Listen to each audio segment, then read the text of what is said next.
আসসালামু আলাইকুম রহমতুল্লাহ। নাতি নাতনিদের নিয়ে একটু ঘুরতে আসলাম জামদিয়া রেল স্টেশন। এমন টাইমে আসলাম যে একেবারে ফাঁকা, কোনো লোকজন নাই, শুধু আমরাই কয়জন, আর ওই পাশে কিছু লোকজন আছে।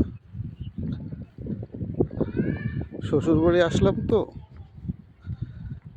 নাতনি দুটোরে সাথে করে নিয়ে আসলাম।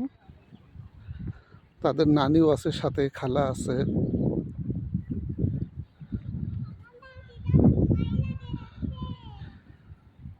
কিন্তু ফাঁকা একেবারে।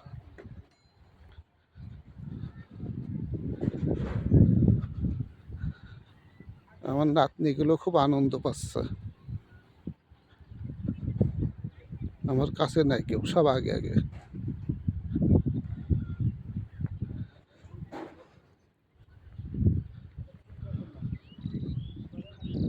আসসালামু আলাইকুম রহমতুল্লাহ।